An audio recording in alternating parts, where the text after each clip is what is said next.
destruction. A lifelong anti-apartheid campaigner and the independent MP for the People's Republic of Islington North. Please give a very warm welcome to the People's Prime Minister, Jeremy Corbyn.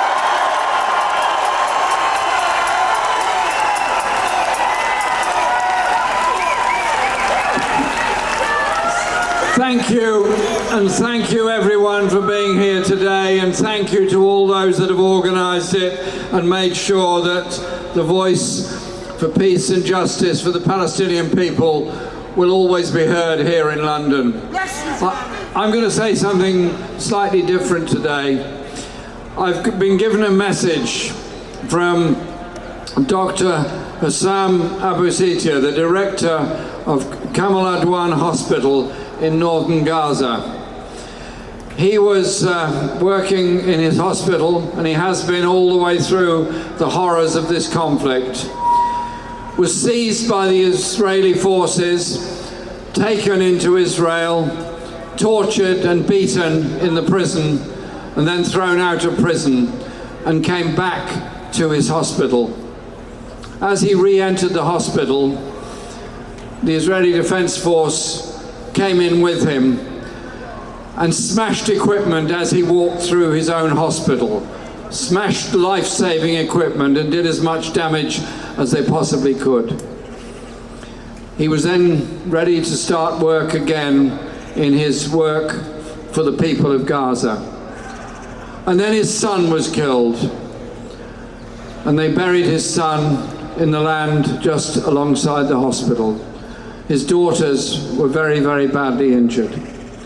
And he is now still there doing all he can to provide medical aid for the people of northern Gaza, who are, according to the UN, and I believe them, in famine-like conditions as they continue to be bombarded as the Israeli forces attempt to drive them out of northern Gaza into southern Gaza, and then I believe across the border into Egypt, remove the entire population and set up a new Gaza Strip in the Sinai Desert.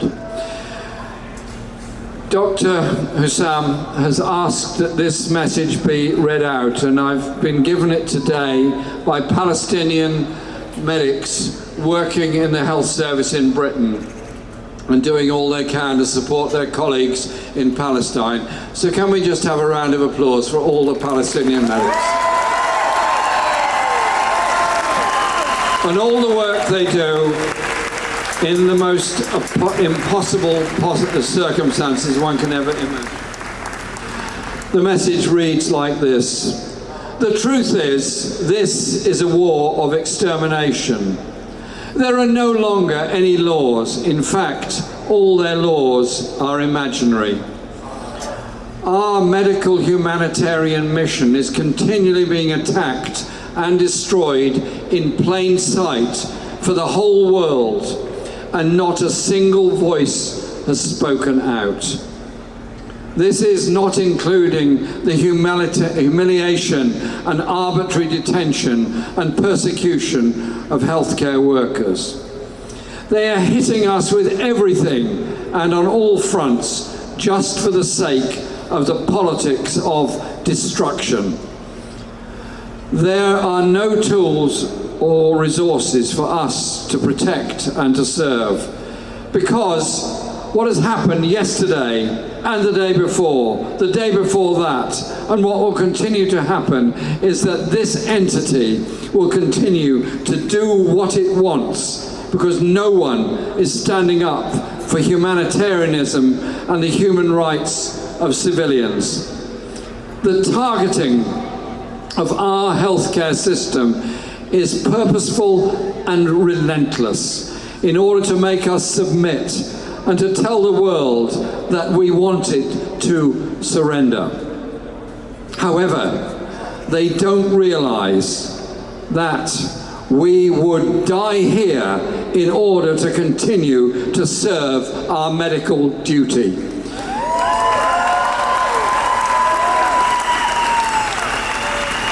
Because our message is one of humanitarianism one that everyone in North Gaza has a right to.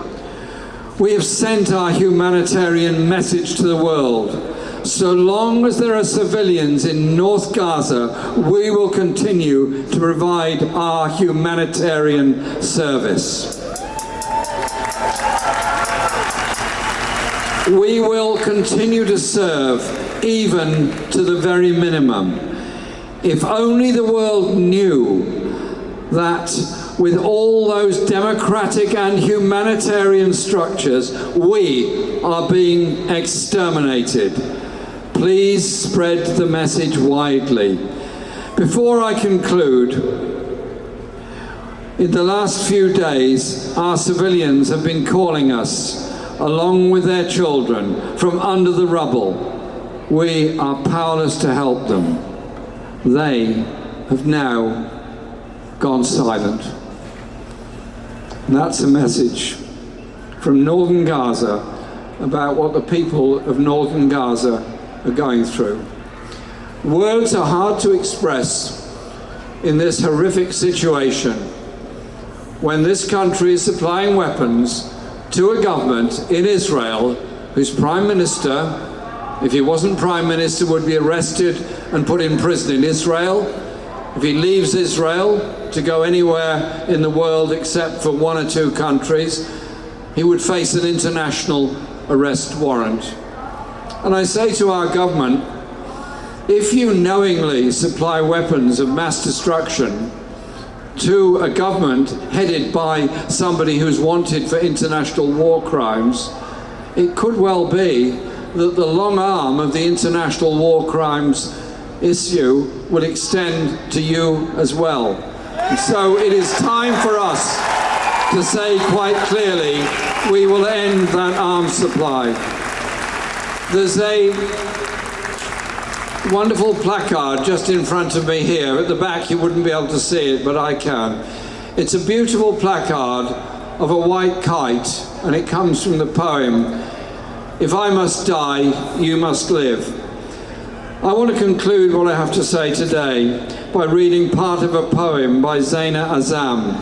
It's been given to me this afternoon by Susanna Corrad. Susanna's here today with a group of people who I've known for many years, who've always campaigned for peace and for justice and the rights of the Chilean people. They went through the dark days of the Pinochet dictatorship, and they're repaying the solidarity we showed to them with their solidarity to the Palestinian people. Thank you for being here today. The poem by Zaina Azam is called "Write My Name." Write my name on my leg, Mama. Use the black permanent marker with the ink that doesn't bleed if it gets wet, the one that doesn't melt it if exposed to heat.